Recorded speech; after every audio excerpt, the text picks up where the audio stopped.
Welcome back to the Maven Show. This is your host Rohit. Today we have Aziz, the business coach and speaker. Thank you, Aziz, for getting into the show, man. Thank you, Rohit, for having me. I appreciate it. Go ahead and just give a quick bunch of intro of yours. Absolutely. So I'm really started as a real estate agent. Started as a real estate investor, then I became a real estate agent, and gained some knowledge through the endeavors that I had as an investor, but then also as a real estate agent. And I became a managing broker, so I started my own office as well. So that really got me into training and coaching. I did 11 million in sales volume, 54 transactions in a single year. So I realized that I had some information of how to get the job done, how to be successful. And then that really led into other individuals wanting to know how I do what I do and how I did what I did. And it kind of like transitioned into the coaching. What's the major persona you coach? Like, what's the business coaching looks like of yours? Primarily, I'm focused on real estate agents is what I Uh-huh. focus on, and individuals that's in the financial consultancy world that want to get into the financial consultancy business and industry. Because I basically have two sides to my business. One, real estate, coaching agents, training agents, helping them grow. And Mm-hmm. then also helping individuals that want to get into the financial industry. So I really help both sides there.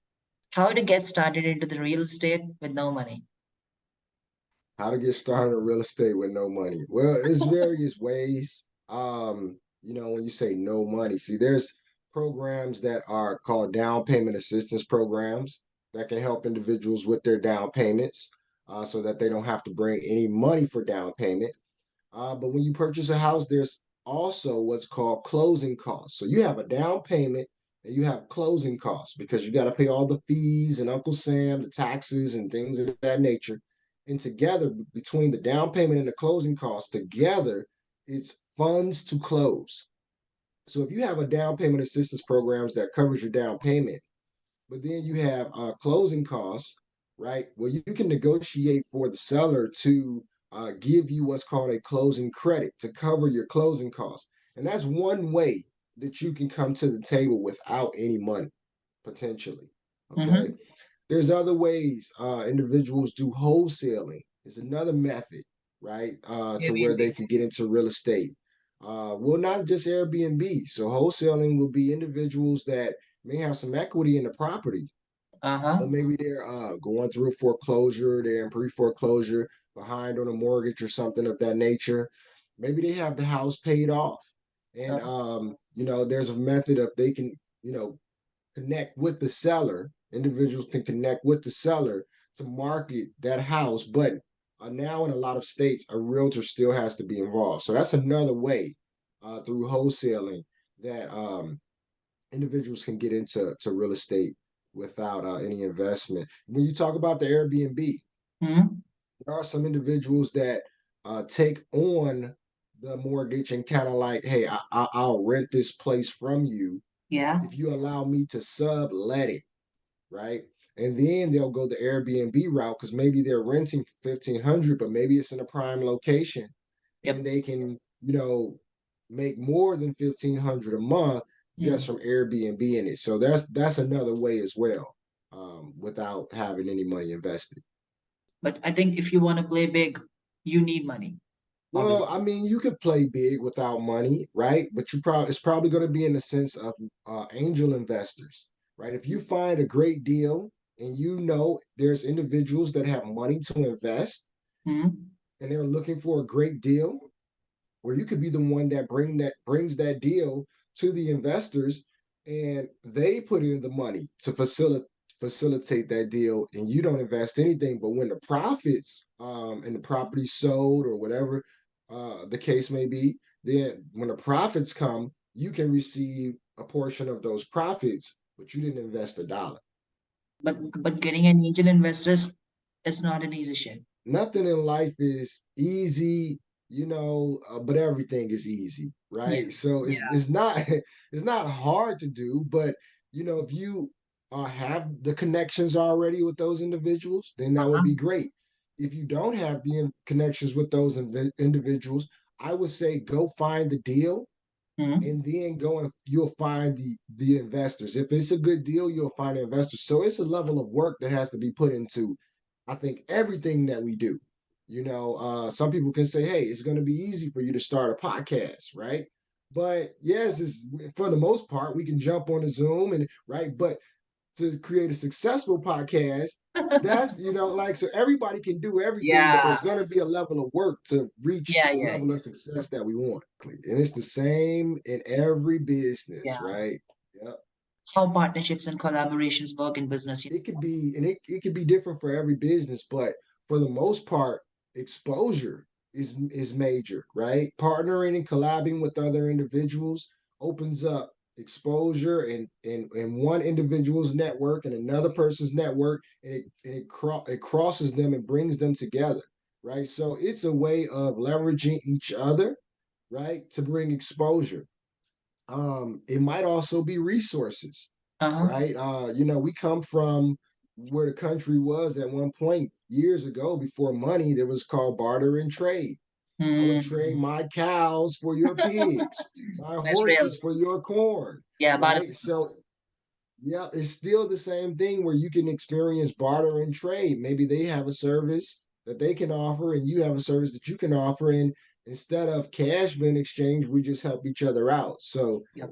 partnerships and collaborations, sometimes they say it's not about what you know, but it's about who you know, right?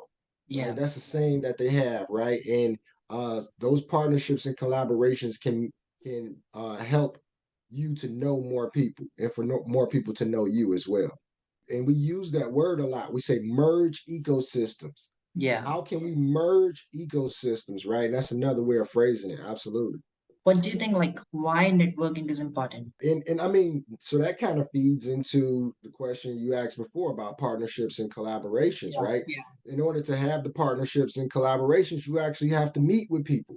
You Yep. have to talk with them, right? You Yep. have to jump on a Zoom call. You have to do a lunch or right, because people like to do business with who they know, Yeah. like, and trust, right? And it's very difficult for them to get to know, like, and trust you from a text message, It's right? Or real. from an email, right? Yep. And even if we're doing text message and email and social media, we want to use video. We want to Mm. use pictures. We want to give them a sense of what our life looks like so that they Personal can know, life. like, and trust us, right? So, but nothing, in my opinion, beats belly to belly, right? Being right there in front of somebody else, they're in front of you. You can shake their hand, right? You can see their style of dress, their hair, the Yeah. color of their eyes, whatever. Like, tell a joke, they laugh. Like, it's nothing. No matter how much technology we have, nothing Yeah. is ever going to outweigh, uh, that human physical connection.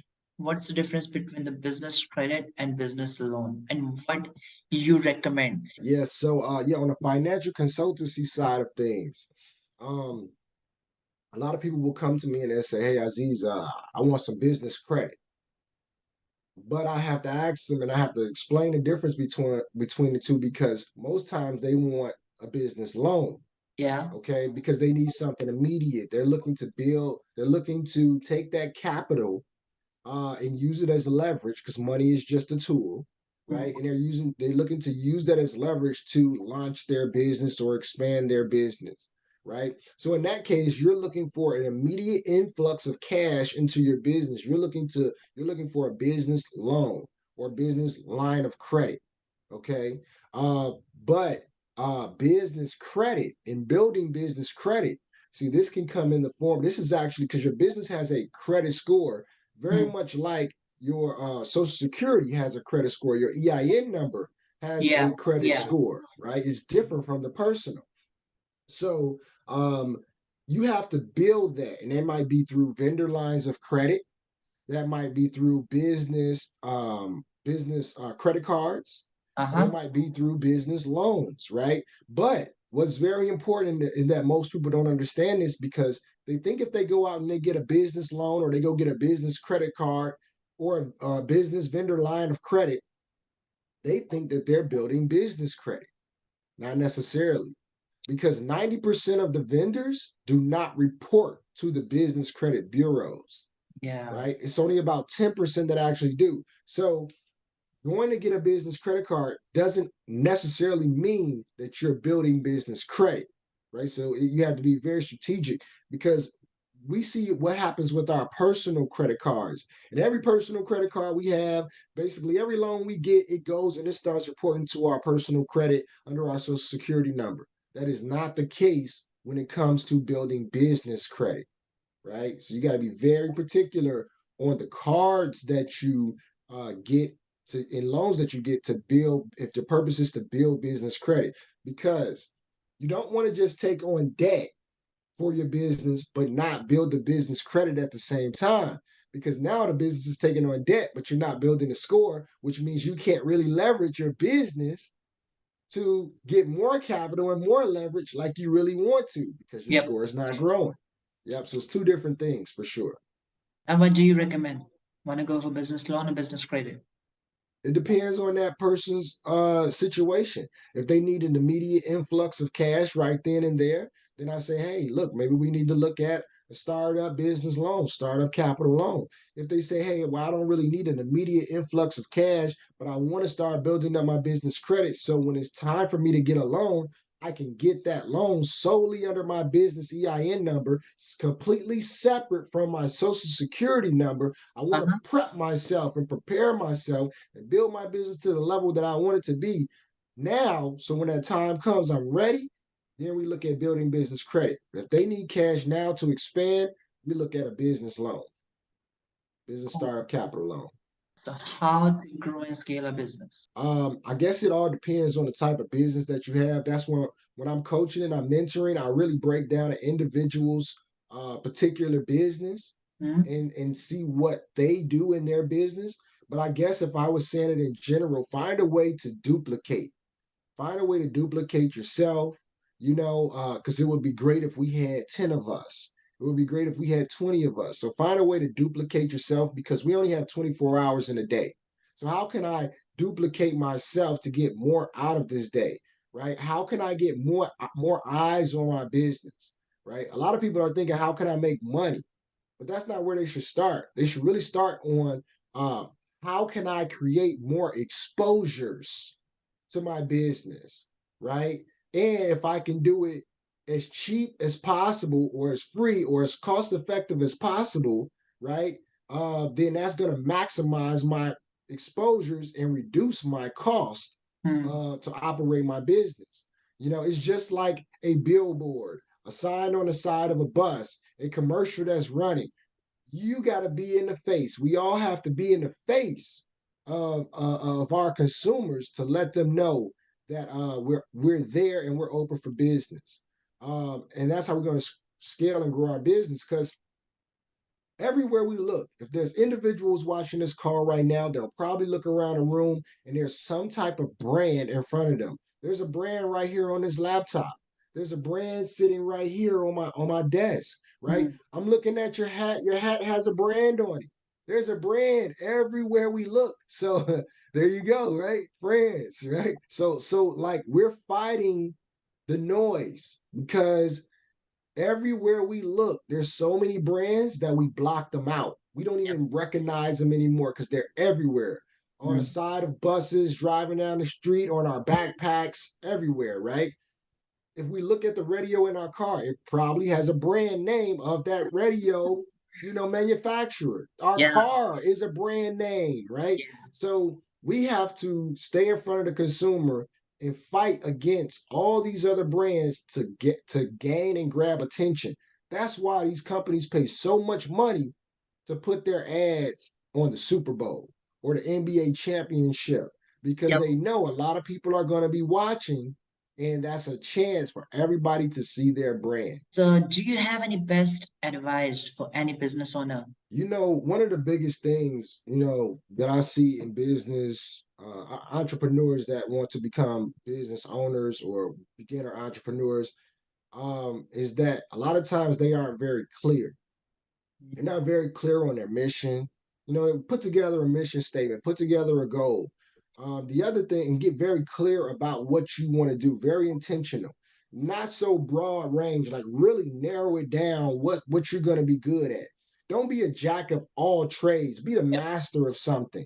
You cannot. master your skill, We right?